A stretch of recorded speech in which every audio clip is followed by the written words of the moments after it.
дар баробари ин пардохти қарзи як корхонаи давлатии дигар низ хубтаре ки дар ҳамунҷа қарор бигирӣ, хубтаре ки дар ҳамунҷа зиндагонӣ кунӣ ва гашту гузор кунӣ. Мигратсиони карта, регистратсия, патент, паспорт, загрант аз сабаби зиёд навистани ана ҳамин одамо ягонтаи шумо бе билет намемонед. Ширкати Шифофармо барои шумо доруҳои безарар ва фоидаоверро тавсия медиҳад. Миноксидил барои зиёд кардани риш ва мӯи сар, эпимедиумная паста барои зиёд кардани қувваи мард, инчунин доруҳо барои сангу намаки гурдаро нест кардан ва доруҳо барои фарбеҳ ё хароб кардан ва инчунин доруҳо барои нест кардани простатит. Ҳатман аз номи канали мо муроҷиат кунед, тахфиф карда мешавад. Рақамҳо дар рӯи экран. Ассалому алайкум ба ҳама тамошобинони барномаҳои канали Юрист TJ. Тамошобинони азиз, ҳатман дар канал обуна бошен ва дар видео лайк мондана фаромӯш накунед. Ахбороти нав. Қарори нави ҳукумати ҷумҳурии Тоҷикистон. Ҳукумат ба Тоҷик Телеком сабукӣ ва 1 сол муҳлат дод. Ҳукумати ҷумҳурии Тоҷикистон дар пардохти 10 миллион сомонӣ қарзу фоизҳо аз андоз ба ширкати давлатии Тоҷик Телеком муҳлати бештар додааст. Пардохти қарзи Тоҷик Телеком аз андоз ва фоизҳои он ба маблағи беш аз 67 миллион сомонӣ ба муҳлати 1 сол ба таъхир андохта шуд. Қарори ҳукумат дар ин бораро раиси ҷумҳурии Тоҷикистон муҳтарам Эмомалӣ Раҳмон охири соли 2022 ба имзо расонид. Дар баробари ин пардохти қарзи як корхонаи давлатии дигар низ ба таъхир андохта шудааст, ки корхонаи воҳидии давлатии маркази мутобиқати электромагнитии ҷумҳурии Тоҷикистон мебошад. Ва акнун бо дастгирии президенти ҷумҳурии Тоҷикистон муҳтарам Эмомалӣ Раҳмон 1 сол ба ин корхонаҳо муҳлат дода шуд. Мегзарем ба қисми як ахбороти дигар. Оғози сол бе роҳбандӣ. АРС ҳолати роҳи Душанбе Чаноқро шарҳ дод. Чӣ хеле ки медонед, аз сабаби боришоти зиёд роҳи Душанбе Хуҷанд бисёр вақтҳо баста мешаванд ва шурӯъ карда аз 1 январ роҳи Душанбе Хуҷанд боз шуд, яъне ки аз боришоти барф роҳҳоро тоза карданд. Ширкат ки ба ҷамъоварии маблағ ва нигоҳдории роҳи пулакии Душанбе Хуҷанд машғул мебошад, аз ронандагон бо омодагиҳо ба роҳ бароянд. Рӯзи аввали соли 2023 дар масири Душанбе Хуҷанд ягон маҳдудияти ҳаракати роҳандозӣ нашудааст, қайд намуд ширкати АРС ва гуфта мешавад, ки новобаста аз бориши пуршиддату давомдории барф роҳи Душанбе Хуҷанд кушода буда ҳаракати тамоми нақлиёт таъмин мебошад. Яъне ҳама намуди техникаҳо кору фаъолият кардесиянд, роҳҳоро тоза кардесиянд, то ки роҳ махкам нашавад. Яъне ки дар роҳи Душанбе то Хуҷанд зиёда аз 100 та техникаҳо кору фаъолият мекунанд барои маҳдудият нашидани роҳ. Тамошобинони азиз, акнун мегзарем ба қисми хондани комментарияҳо. Бо диққат гӯш кунед то ба саволҳои худтон ҷавоб бигиред. Дар ҳамиҷа оиди конкурсе ки дар канали ма рафтесай камтара гап мезанам, бо диққат гӯш кунед.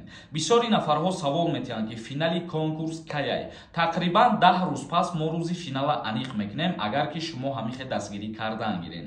Касоне ки мехоҳанд аз конкурси ма билет харидорӣ кунанд, ин ҳами рақамҳои WhatsApp ки дар рӯи экран ҳаст. Дар ҳамин рақамҳои WhatsApp картаи Сбербанк ҳам свизат кардагиай. Картаи Сбербанк ба номи Мунис Хуршедович мебурӯяд. Ногуфта намона, нархи як дона билет 250 рубл мебошад. Агар ба аксия билет бихарен, ба 1000 рубл 10 дона билетон метиҳем. Шумо чӣ қадаре ки бисёр билет хариден, шанси бурд кардани шумо зиёд мешавад. Бахтона бисанҷен, мо ҳамагӣ 66 дона приз дорем. ҳаматонда муваффақият. Нафароне ки мехоҳанд призои конкурси моро бибинанд, видеош дар канал ҳастай, 2 рӯз пеш партофтагием. Ҷамила нависонда: салом, ватанамро ёд кардам. Ғарибӣ, Тоҷикистон ба пеш. Худованд кунад ки ҳама мардуми муҳоҷир соғ ва саломат боз ба назди оилаи хичон бар бигарданд. Парвиз нависонда: раҳмат ака, Аллоҳ шуморо ҳифз кунад, дар амони Аллоҳ бошед. Бисёр хабарҳои муҳима ба мо мерасонед. Миннатдорем акаҷон. Марам аз ҳамаи шумо миннатдорам, ки то ҳадди имкон дастгирӣ мекунед ва тамошо мекунед моро. Маҷидов нависонда: ассалому алайкум ака, пешакӣ раҳмат барои ки кори моро осон мекунед, кори муҳоҷиронро. Ака, ягон одаме дори Москвада регистратсияи оригинал куна. Бале, ҳастай. Насиб бошама пага як рекламаи алоҳида мекунам оиди регистратсия кардан дар Москва ва Московский област. Қосимов нависондай: акаи Сорбон, як саволи мара ҷавоб те акаҷон. Пешакӣ раҳмати калон. Ма РВП дорам. Ма худам дар Владимирдаям. Ма метавонам Москвада кор кунам. Дар ҳолате ки ту ҳуҷҷатота дар куҷои пешниҳод кардагӣ, хубтаре ки дар ҳамунҷа қарор бигирӣ, хубтаре ки дар ҳамунҷа зиндагонӣ кунӣ ва гашту гузор кунӣ. Нурик нависондай: ассалому алайкум акаи Сорбон. Ҳами айзалатая карона қарздор қарздор бошӣ. Тоҷикистон рафта метавонӣ пешакӣ раҳмат. Бале касое ки қарздорен аз залатая корона, шумо метавонед ба ҷумҳурии Тоҷикистон биёен ва аз ҳамиҷарам кредитона споридан гирен. Дар ҳолати пардохт накардани кредит запрет навезд мешавад ва ба номи шумо писмо равон мекунанд. Бо тариқи суд пулам мегиранд. Муҳаммадалӣ 98 нависондай: салом ака, барои патент кардан дар РФ 1 моҳ вақт дорем. Оё ҳамин 10 рӯзи солинавиро ба инобат мегиранд? Мутаассифона ба инобат гирифтан намешавад. Сафаров нависондай: салом акаи Сорбон, як савол дорум ака. Дар бораи патент маълумот медодем. Баъди соли нав чанд шидаи патент дар шаҳри Красноярск? Тақрибан дар Питер, Москваву чандин шаҳроша мо видео карда номбар кардагием. Красноярск намедонам озираш за чанд сум шидагия, чунки информатсияш буромадагӣ нест. Худо хоҳад ҳафтаҳои оянда нарх навои патент дар ҳамаи шаҳрош бояд аниқ шавад.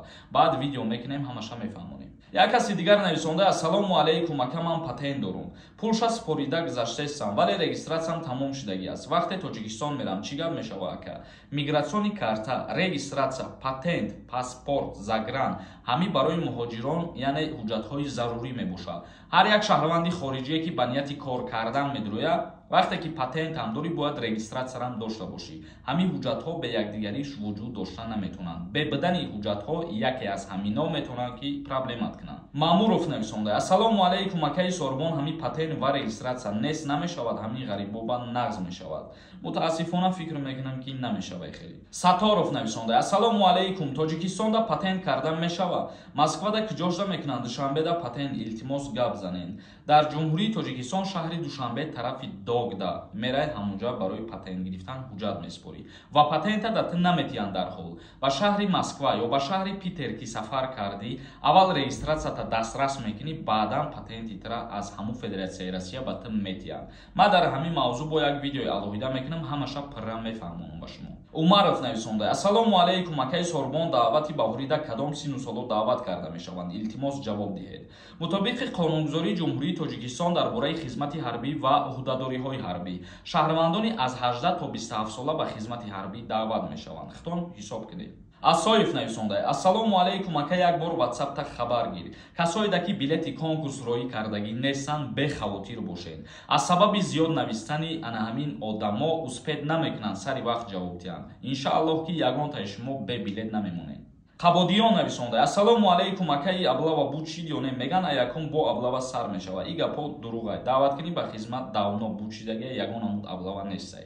Тамошобинони азиз, ба ҳамин барномаи имрӯзара ҷамъбаст мекунем. То видеоҳои оянда. Худованд ҳамаи мо шумора нигаҳбон бошад.